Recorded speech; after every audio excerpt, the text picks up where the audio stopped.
మీ business ఏదైనా మీ ఊర్లో promotion చేయాలంటే అది సుమన్ టీవీతోనే సాధ్యం. ఇప్పుడే సంప్రదించండి. Welcome to Suman TV Kothagudem. Bhadradri Kothagudem Chunchupalli తండాలో 9th క్లాస్ విద్యార్థి ఆత్మహత్య చేసుకోవడం జరిగింది.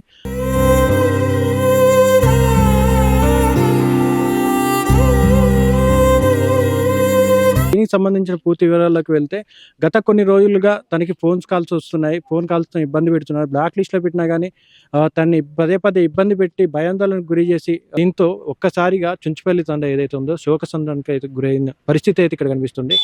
ప్రస్తుతానికైతే మనం చుంచుపల్లి తండా అబ్బాయి విద్యార్థి 9th క్లాస్ చదువుతున్న విద్యార్థి ఎవరైతే ఉన్నారో వారి ఇంటి దగ్గర ఉన్నాం. ఈ సూసైడ్ ఎందుకు చేసుకున్నాడు, దీనికి గల కారణాలు, ఇంత మనోవేదనకు గురై ఎవరికి చెప్పకుండా తనలో తాను బాధపడి దీనికి సంబంధించి పూర్తి వివరాలు వాళ్ళని అడిగి తెలుసుకుందాం రండి.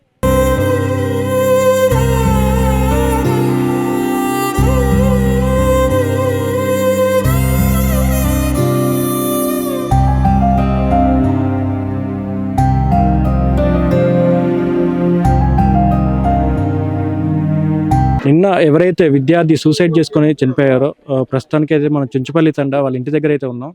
వాళ్ళ కుటుంబీకులు, వాళ్ళ మామగారు, మేనమామగారు ఉన్నారు. వారితో మాట్లాడదాం. అన్న నమస్తే. నమస్తే. మీ పేరేం పేరు? నా పేరు భానోత్ బాలాజీ అన్న. అన్న ఏం చదువుతున్నాడు అన్న బాబు? 9th క్లాస్ 9th క్లాస్ చదువుతున్నాడు. ఏ స్కూల్ అన్న? మన గవర్నమెంట్ హై స్కూల్ చుంచుపల్లి కోటి పక్కంది. అంటే ఏం జరిగిందన్న, అసలు ఏం జరిగింది? అసలు ఏం జరిగిందంటే 15వ తారీఖు సాయంత్రం అబ్బాయి బాగా బాధపడతాడు, వాంతులు చేసుకున్నాడు. అసలు ఏంది పరిస్థితి అనేసి మేము కనుక్కుంటే అదే స్కూల్లో చదువుతున్న పల్లవి అనే అమ్మాయిని ఇద్దరు ప్రేమించుకుంటున్నారంట. రోజు ఒక అదే స్కూల్ ఆటోలో రోజు కలిసి వెళ్ళేవాళ్ళు, కలిసి ఉండేవాళ్ళు, బాగా కలివిడిగా ఉండేవాళ్ళు, ఫ్రెండ్స్ కదా. మేము అదే అనుకున్నాం. కాకపోతే నేను 15వ తారీఖు సాయంత్రం అమ్మాయి వాళ్ళ నాన్న, పిన్ని, వాళ్ళ బాబాయ్, మా నాన్నమ్మ వీళ్ళందరూ ఫోన్ చేశారంట. ఫోన్ చేసి ఎంతగా బాధ పెట్టారంటే టార్చర్ పెట్టారు. నేను చంపేస్తాం, నరికేస్తాం, నువ్వు మెసేజ్లు పెడుతున్నావు, మా అబ్బాయితో తిరుగుతున్నావు అనేసి ఇబ్బంది పెట్టారు. ఆ విషయం మాకు చెప్పకుండా ఈ అబ్బాయి మందు తాగిండు, గడ్డి మందు తాగేసరికి ఇంటికి వచ్చి వాంతులు చేసుకున్నాడు 7:30 సమయంలో. ఆ సమయంలో మేము చూసి ఏం చేసినావు అంటే మందు తాగిన అన్నాడు. సరే అనేసి నాగరాజు హాస్పిటల్ తీసుకెళ్తే నాగరాజు హాస్పిటల్లో ఆ డాక్టర్ చేతులు ఎత్తేసారు. నాగరాజు డైరెక్ట్ ఖమ్మం తీసుకెళ్ళాం కిమ్స్లో. అక్కడ అడిగారు అసలు ఏంది, నువ్వు ఎందుకు మందు తాగినావు, ఏం చేసినావు అంటే వాళ్ళ నాన్న, వాళ్ళ నాయనమ్మ, బాబాయ్ వాళ్ళందరూ ఫోన్ చేసి నన్ను బెదిరించారు. నాకు బాగా ఒత్తిడికి లోనయ్యేటట్టు బెదిరించారు. నేను మందు తాగే అంత టార్చర్ పెట్టారు నాకు అని చెప్పిండు అబ్బాయి. ఆ గంట తర్వాత 17వ తారీఖు సాయంత్రం 8 గంటలకు ప్రాణాలు విడిచేసిండు. మా మనవడు, మా అల్లుడు మాకు లేకుండా పోయాడు. ఈ విషయాన్ని చుంచుపల్లి స్టేషన్లో ఎఫ్ఐఆర్ బుక్ చేయించాం. ఎఫ్ఐఆర్ బుక్ చేయించిన తర్వాత అక్కడ మా ఎవరైతే ఉన్నారో ఈ పల్లెవీల వాళ్ళ కుటుంబీకులు అందరూ వచ్చేసి మందలిస్తాను అంటే ఈ పేర్లు తీసి ఆ పేర్లు తీసి అనేసి మాకు బెదిరించారు.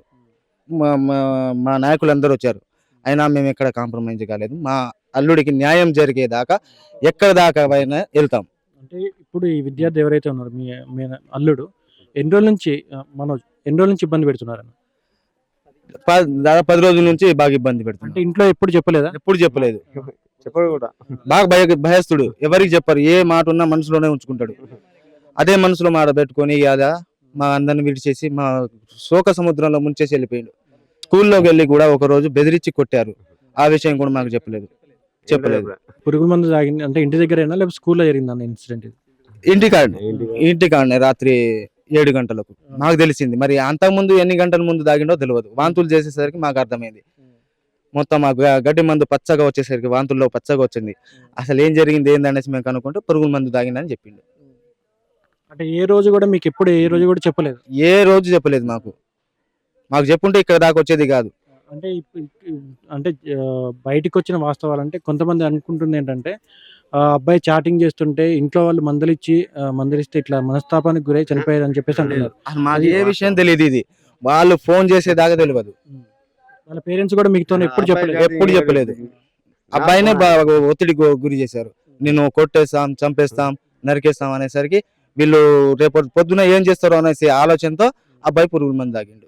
మీ మేనల్లుడు ఎవరైతే ఉన్నారో పదే వాళ్ళు ఫోన్ కాల్స్ చేసి బాగా ఇబ్బందులు పెట్టేవారు అని చెప్పేసి అంటున్నారు. ఎంతవరకు వాస్తవం? ఇది వాస్తవం. వాళ్ళు ఫోన్ చేసింది వాళ్ళ అక్కకు తెలుసు. అంటే ఎంతమంది ఈ పిల్లవాడు వీళ్ళకి హక్కుందా? అక్క ఉంది. అక్క అయితే ఆగండి అంకుల్, మీరు ఇంతకన్నా ఫోన్ చేసి మా తమ్ముడిని ఇబ్బంది పెడుతున్నారు, ఏదున్నా కానీ రేపు పొద్దుగాల మేము మాట్లాడతాం, మా నాన్నతో మాట్లాడిస్తున్నాం అన్నా కానీ మాట లేదు. ఆ నెంబర్ కట్ చేసి బ్లాక్ లిస్ట్ లో పెట్టిన వేరే నెంబర్లతో, పలు రకాల నెంబర్లతో ఫోన్ చేసి మరీ గురి చేశారు. అంటే ఆ నెంబర్ నుంచి కాకుండా అది బ్లాక్ లిస్ట్ లో పెట్టినా కానీ వేరే నెంబర్ వేరే నెంబర్ ఫోన్ చేశారు. అంటే వాళ్ళ సిస్టర్ చెప్పినా కానీ వినలేదు. అయినా కానీ మీ తమ్ముడిని చంపేస్తాం, మీరు ఎందుకు ఇంత చేస్తున్నారు, మా అమ్మాయిని చాటింగ్ చేస్తున్నారు, అది చేస్తున్నారు, ఇది చేస్తున్నారు అని వాళ్ళు చెప్పారు. సర్లే ఏదున్నా కానీ రేపు పొద్దుగాల మాట్లాడదామన్నా విన్నా అయిపోయేది. కానీ మాట వినకుండా అన్నిసార్లు ఫోన్ చేసి బాగా 100% గురి చేశారు, బాగా ఇబ్బంది పెట్టారు. మీకు ఎటువంటి న్యాయం జరిగితే బాగుంటుంది అనుకుంటున్నారు? ఇప్పుడు ఎవరెవరు ఇబ్బంది పెట్టారో అందరినీ కంపల్సరీ శిక్ష పడాల. ఇది ఒకటే మా కోరిక. ఆత్మకు శాంతించాలంటే ఎవరెవరు ఫోన్ చేసి బెదిరించారో వాళ్ళందరినీ జైల్లో పెట్టాలి.